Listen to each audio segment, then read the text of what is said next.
வணக்கம். இன்று நம் உலகநாயகனும் உதயபாரதி. இந்த நிகழ்ச்சியில நாம பார்க்க போற படம் எதுன்னா அன்னை வேளாங்கண்ணி.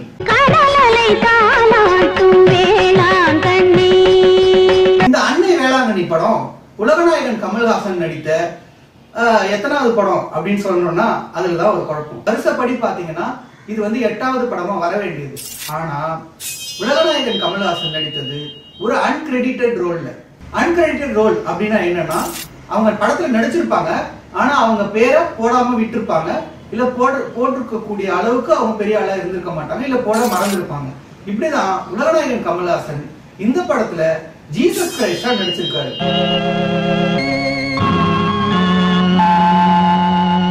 ஆனா அவரோட பேர் இந்த படத்துல இடம் பெறல. அவர் இந்த படத்துல ஒரு அசிஸ்டன்ட் டைரக்டராகவும் அசிஸ்டன்ட் கோரியோகிராஃபராகவும் ஒர்க் பண்ணிருக்காரு. அப்படியே அவர் கேட்டிருப்பாங்க போல இருக்கு, உங்க முகம் அழகா இருக்கு, நீங்க ஜீசஸ் கிரைஸ்டா நடிச்சிருங்க அப்படின்னு சொல்லிட்டாங்களா என்னன்னு தெரியல. இவரு இதுல ஒரு சிறப்பு தோற்றமா வராரு, ஆனா அது ஒரு அன்கிரெடிட்டட் ரோல்.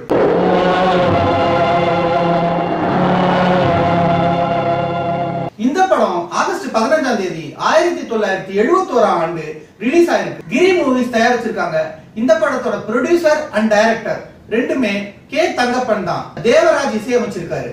இந்த படத்துல நடிச்ச நடிகர்கள் யாருன்னு பார்த்தா திரு ஜெயலலிதா அவர்கள், அதாவது நம்ம பழைய சிஎம், அவங்க ஒரு மெயின் ரோல்ல நடிச்சிருக்காங்க. திரு முத்துராமன் அவர்கள், தேவிகா அவர்கள், அதுக்கப்புறம் மனோரமா அவர்கள், பத்மினி அவர்கள், தேங்காய் சீனிவாசன் அவர்கள் மற்றும் பலர் இந்த படத்துல நடிச்சிருக்காங்க. அதை சொல்லிக்கிட்டே இருந்தா இந்த நிகழ்ச்சியை முடிஞ்சிடும். அதனால நிறைய பேர் இந்த படத்துல நடிச்சிருக்காங்க. இவர்களோடு இணைந்து உலகநாயகன் கமல்ஹாசன் சிறப்பு தோற்றமா ஜீசஸ் கிரைஸ்டா நடிச்சிருக்காரு. இந்த படத்தோட கதையை பத்தி பார்த்தோம்னா இந்த படம் ஜெயலலிதா மேடம் சுற்றி தான் ஆரம்பிக்குது. அதாவது அவங்களோட பிரசன்ட் கதை மாதிரி ஆரம்பிக்குது. 1971ஆம் ஆண்டு ஜெயலலிதா ஒரு ஆஸ்பத்திரியில வேலை செஞ்சுட்டு இருக்காங்க. அப்படிதான் இந்த கதை ஆரம்பிக்குது. அவங்க ஒரு கதையா ஒருத்தர் கிட்ட சொல்ற மாதிரி இந்த படம் ஆரம்பிச்சிருக்கு. முதல் கதை வேளாங்கண்ணியில நடக்கிற மாதிரியான கதை. இந்த வேளாங்கண்ணியில மேரி மாதா எப்படி ஒரு சிறுவனுக்கு காட்சி கொடுத்தாங்க அப்படின்றதுலதான் இந்த கதை ஆரம்பிக்குது.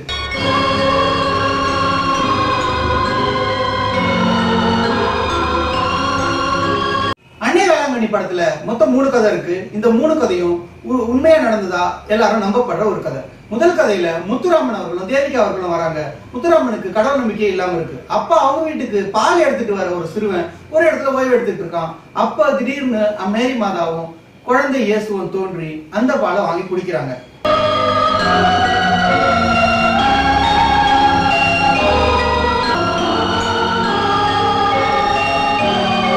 அதுக்கப்புறம் அவன் வீட்டுக்கு வரும்போது பால் ஏன் கம்மியா இருக்கு அப்படின்னு முத்துராமன் கேட்கும்போது திடீர்னு பால் நிரம்பி அப்படியே வழியுது. என்னன்னே புரியல, ஒரே புதுமையா இருக்கு.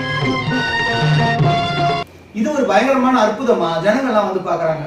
முத்துராமனும் இது எப்படி அப்படின்னு சொல்லிட்டு அவங்க அந்த இடத்துக்கு பார்க்கும்போது அவருக்கு ஒரு பயங்கரமான ஒளியில அன்னை மேரி மாதா காட்சி கொடுக்குறாங்க. ஆனா அவங்களுடைய அந்த ஒளியை பார்த்தே அவரால் பார்க்க முடியல. அதாவது கடவுள் நம்பிக்கை இல்லாத ஒருத்தருக்கு கடவுள் நம்பிக்கை வரா மாதிரி அந்த கதை முடியுது. இரண்டாவது கதையில ஒரு மோர்க்கார முடவன் வரான். அந்த மோர்க்கார முடவனுக்கு காட்சி கொடுத்தாங்க. அதுதான் இரண்டாவது கதை. அந்த கதையில பத்மினி மேடம் அந்த பையனுக்கு அம்மா வராங்க. அவங்களோட பர்ஃபார்மன்ஸ் நல்லா இருக்கு. அவங்களுக்கு ஒரு ஃப்ரெண்டு மாதிரி ஒரு கேரக்டர்ல மனோரமா நடிச்சிருக்காங்க, பொம்மை விற்கிறவங்களா. சோ இப்படி இந்த கதை நகர்ந்துகிட்டு இருக்கு. அப்போ ஊர்ல இருக்கிற எல்லாருமே அந்த பையனை கேலி பண்றாங்க, கிண்டல் பண்றாங்க. அப்போ அவங்க போய் கடவுள் கிட்ட வேண்டுறாங்க. அந்த பாட்டு சீக்வன்ஸ் எல்லாமே நல்லா இருந்தது. அதுக்கப்புறம் திடீர்னு ஒரு நாள் அந்த பையன் மோர் எடுத்துட்டு போயிட்டு இருக்கும்போது அந்த மோர்க்கார முடவனுக்கு மேரி மாதா காட்சி கொடுக்குறாங்க. அதுதான் இரண்டாவது கதை.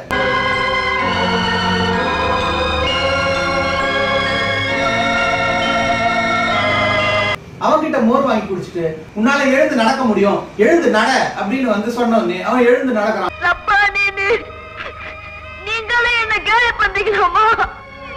மகனே, இந்த குழந்தையை பார். ஊர் முழுக்க அதிசயமா அதை பாக்குறாங்க. அந்த பையன் பிரான்சிஸ்னு ஒருத்தரை பார்த்து எங்களுக்கு உங்க மேரி மாதா இங்க சர்ச்சு கட்டி குடிக்க சொல்றாங்க அப்படின்ற மாதிரி அவன் சொல்றான். அம்மா உங்களை கூட்டிட்டு வர சொன்னாங்க. அவரு கட்டுற முதல் சர்ச் தான் அந்த சின்ன சர்ச் தான் அன்னை வேளாங்கண்ணியில கட்டப்பட்ட அந்த முதல் சர்ச்.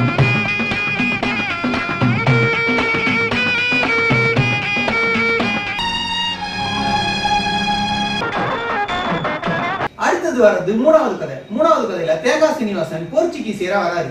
அவர் ஒரு பயங்கரமான புயல்ல மாட்டிக்கிறாரு. அவரு அப்போ மேரி மாதா கையை சிலையை கிட்ட போய் கும்பிடுறாரு, எங்களை எப்படியாவது காப்பாத்துங்கன்னு.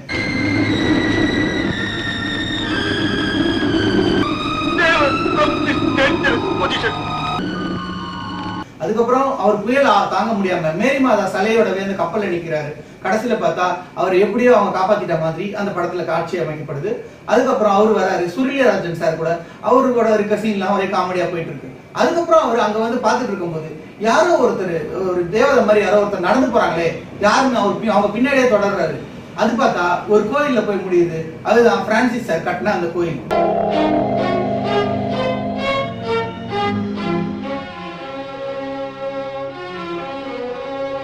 அந்த கோயிலை பார்த்துட்டு இந்த கோயில் ஏன் இவ்வளவு சின்னதா இருக்கு, எங்களை காப்பாத்துறதே மேரி மாதா தான், அதனால ஒரு பெரிய கோயில் கட்டணும் அப்படின்னு வேளாங்கண்ணில ஒரு பெரிய சர்ச் கட்டுறாரு. அதுதான் அன்னை வேளாங்கண்ணி சர்ச்.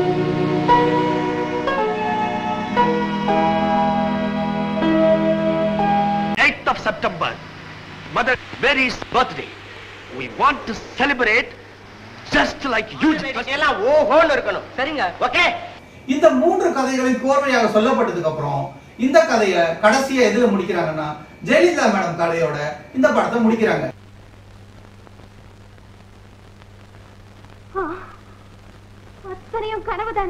அவங்க ஜெமினி கணேசன் சார் கல்யாணம் பண்ணிக்கிறாங்க. ஜெமினி கணேசன் சார் ஏதாவது ஒரு அனாத ஆசிரமத்துல இருக்க ஏதாவது ஒரு பொண்ணை வந்து நான் கல்யாணம் பண்ணிக்கணும் அப்படின்னு ஆசைப்பட்டு அத்தைகளாலையும் குணமடைய வேண்டிய நோயாளிகளை நினைச்சுப்பாரு.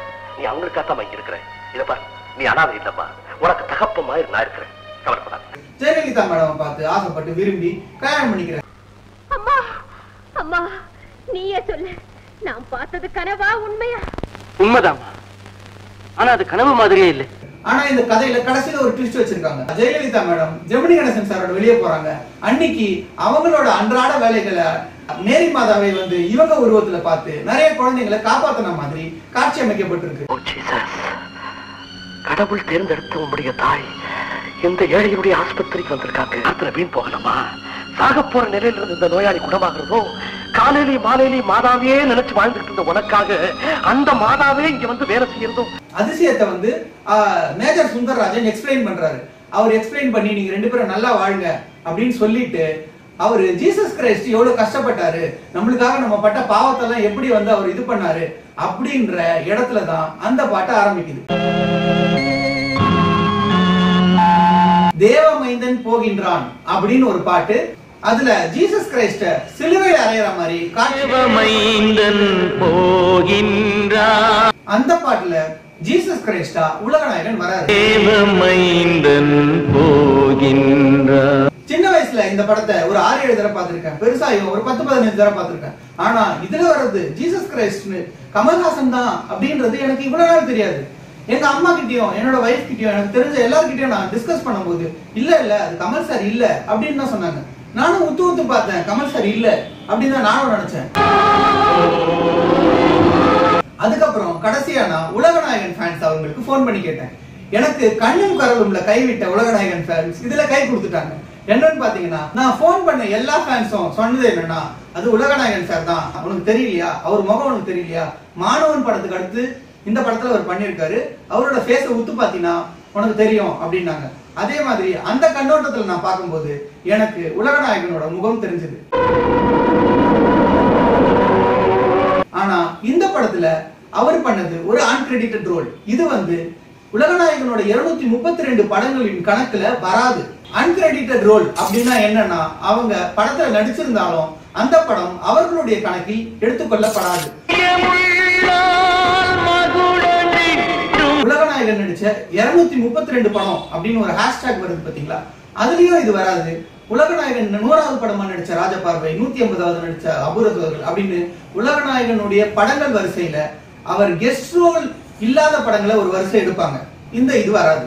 சோ இது ஒரு அன்கிரெடிட்டட் ரோல்.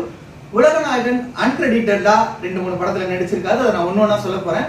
அதுல அன்கிரெடிட்டட் ரோல்ல நடிச்ச முதல் படம் அன்னை வேளாங்கண்ணி தான். அதுவும் இயேசு கிறிஸ்துவா நடிச்சிருக்காரு. இன்று இந்த அன்னை வேளாங்கண்ணி பத்தி 6 கோடிகளில் இருந்து ஒருவர் பேச போறாங்க. அவங்க யாருன்னா என்னுடைய மாமியார் திரு சகாய மேரி அவர்கள். வணக்கம். அன்னை வேளாங்கண்ணி படத்தை பற்றி தான் இப்போ பேச போகிறோம். அன்னை வேளாங்கண்ணி படம் 3 அருமையான உண்மை சம்பவம் நடந்தது. அது ரொம்ப அருமையான படம். அது நாங்கள்லாம் பார்த்தோம். ஆனால் உலக நாயகன் கமல்ஹாசன் அதை நடிச்சது எங்களுக்கு யாருக்கும் தெரியாது. இப்போ தான் யாரும் சொல்லி எங்களுக்கு தெரிய வந்தது. அதற்கு முன்னாடி முதலாக புரட்சி தலைவர் தான் ஆண்டவராக நடிக்கிறேன்னு சொல்லிட்டு கேலண்டரெல்லாம் வெளிவந்தது. ஆனால் ஜனங்க யாரும் ஒத்துக்கலை, அது நடிக்க வேண்டாம்னு சொல்லிட்டாங்க. ஆண்டவருடைய வேஷம் போட்டதால யாரும் ஒத்துக்காததுனால அதனால் அவர் நடிக்கவில்லை. ஆனால் அது எதுக்கோ சில காரணத்துக்காக தடைப்பட்டு போனது. அதை பூர்த்தி செய்யத்தான் உலக நாயகன் கமல்ஹாசன் அந்த அன்னை வேளாங்கண்ணி படத்தில் ஜீசஸாக வந்து காட்சி அளித்தார். அருமையான படம். 3 உண்மையான சம்பவம் நடந்த படம். அது ரொம்ப அருமை. அது நாங்கள்லாம் பார்த்து கண்டு ரசிச்ச எல்லாருமே நாங்கள். இத்துடன் இந்த உலகநாயகனும் உதயபாரதியும் நிகழ்ச்சி அன்னை வேளாங்கண்ணி படத்தில் நிறைவடைந்து, அடுத்து உலகநாயகன் அன்கிரெடிட்டட் ரோல் அப்படின்னு சொல்லிட்டு நடிச்ச 2வது படம். பேபி சொல்லிடலாமா? இந்த யூடியூப் காரங்க தான் சப்ஸ்கிரைப் பண்ணுங்கன்ட்டு கடைசியில சஸ்பென்ஸ் வைக்கிறாங்க. சஸ்பென்ஸ் இருக்கு. அன்கிரெடிட்டட் ரோல் 2வது படமா நடித்த பிரதிகாரம். இந்த படம் ஒரு கேரளா படம். இத பத்தி அடுத்த வீடியோல பார்க்கலாம். நன்றி.